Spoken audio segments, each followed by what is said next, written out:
দূরদর্শনকারী মন। সাধারণ যোগীরা সংযম, ধারণা, ধ্যান ও সমাধি অভ্যাস করে দূরদর্শনাদি নানাবিধ সিদ্ধিলাভ করেন। ঠাকুর তো অবতার, এসব সিদ্ধাই তার ভিতর কিলবিল করত। যা হোক, ঠাকুর তখন শ্যামপুকুরে চিকিৎসার জন্য ছিলেন। 1885 সালের দুর্গাপূজা।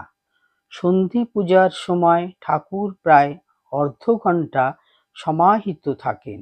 তারপর শিষ্যদের বলেন, এখান হইতে সুরেন্দ্রের বাড়ি পর্যন্ত একটা জ্যোতির রাস্তা খুলিয়া গেল।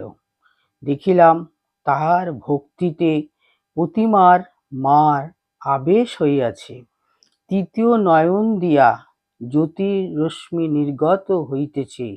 দালানের ভিতরে দেবীর সম্মুখে দীপমালা জ্বালিয়া দেওয়া হইয়াছে, আর উঠানে বসিয়া সুরেন্দ্র ব্যাকুল হৃদয়ে মা মা বলিয়া রোদন করিতেছে। তোমরা সকলে তাহার বাটিতে এখনই যাও, তোমাদের দেখিলে তাহার প্রাণ শীতল হইবে। স্বামীজি ও অন্যান্য ভক্ত সুরেন্দ্রের বাড়ি গিয়া দেখে ঠাকুরের দর্শন হুবহু এক। শক্তিশালী মন। ঠাকুরের মানসিক ভাবের প্রাবল্য তার শরীরকে পরিবর্তন করত। এটি একটি বিস্ময়কর ব্যাপার। দাস্যভাবের সাধনকালে তিনি মহাবীরের ভাব আরোপ করায় তার মেরুদণ্ডের নিম্নদেশ প্রায় 1 ইঞ্চি বেড়ে গিয়েছিল। আবার যখন মধুর ভাবের সাধন করেন, তখন স্বাধিষ্ঠান চক্রের অবস্থান প্রদেশের রোগকূপ সকল হতে স্ত্রী শরীরের ন্যায় প্রতি মাসে নিয়মিত সময়ে বিন্দু বিন্দু শোণিত নির্গমন হতো এবং প্রতিবারই উপর্যুপরি দিবসত্রয় ঐরূপ হতো। উদার মন। ঠাকুরের মন ছিল আকাশের মতো বিস্তৃত ও সমুদ্রের মতো গভীর। তিনি সংকীর্ণতা ও গোঁড়ামি একদম পছন্দ করতেন না। তিনি বলতেন, গেঁড়ি গুগলিতে দল করে, ভক্তের জাত নেই। বিভিন্ন ধর্মমত, হিন্দু, খ্রিস্টান ও মুসলমান ধর্ম প্রভৃতি সম্বন্ধে বলেছেন, যত মত তত পথ। ঈশ্বরের অনন্ত ভাবকে ইতি করতে নেই। গিরিশ কর্তাভজাদের বিপক্ষে একটি নাটক লিখতে ইচ্ছা প্রকাশ করায় ঠাকুর নিষেধ করে বললেন, উহাও একটি পথ।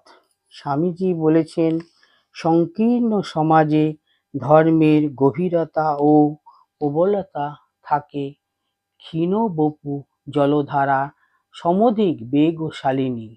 উদার সমাজে ভাবের বিস্তারের সঙ্গে সঙ্গে গভীরতা ও বেগের নাশ দেখিতে পাওয়া যায়। কিন্তু আশ্চর্য এই যে, সমস্ত ঐতিহাসিক দৃষ্টান্ত উল্লঙ্ঘন করিয়া এই রামকৃষ্ণ শরীরে সমুদ্র হইতেও গভীর ও আকাশ হইতেও বিস্তৃত ভাবরাশির একত্র সমাবেশ হইয়াছে। সর্বজ্ঞ মন।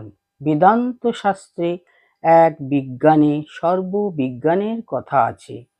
সোনা জানলে সব রকম সোনার অলঙ্কার জানা যাবে। ঠাকুরের বিরাট মন সর্বত্র ভাবরাজ্যে বিচরণ করত। তিনি ছিলেন অন্তর্যামী। স্বামী শারদানন্দ লিখেছেন, সর্বাপেক্ষা আশ্চর্যের বিষয় দেখিয়াছি, ঠাকুরের ভাবরাজ্যের সর্বত্র বিচরণ করিবার ক্ষমতা। ছোট বড় সব রকম ভাব বুঝিতে পারা।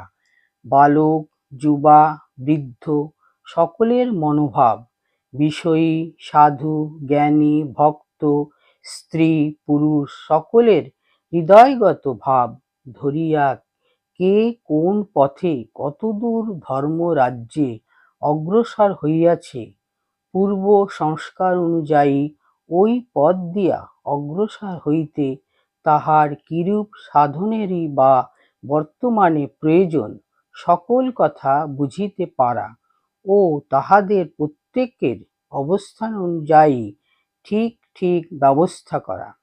দেখিয়া শুনিয়া মনে হয় ঠাকুর যেন মানব মনে যত প্রকার ভাব উঠিয়াছে, উঠিতে পারে বা পরে উঠিবে, সে সকল ভাবই নিজ জীবনে অনুভব করিয়া বসিয়া আছেন এবং ওই সকল ভাবের প্রত্যেকটি তাহার নিজের মনের ভিতর আবির্ভাব হইতে তিরোভাবকাল পর্যন্ত পর পর তাহার যে যে অবস্থা হইয়াছিল তাহাও পুঙ্খানুপুঙ্খ স্মরণ করিয়া রাখিতে পারিয়াছেন। আর তজ্জন্যই ইতর সাধারণ মানব যে যখন আসিয়া যে ভাবের কথা বলিতেছে, নিজের ওই সকল পূর্বানুভূত ভাবের সহিত মিলাইয়া তখনই তাহা ধরিতেছেন, বুঝিতেছেন ও তদুপযোগী বিধান করিতেছেন।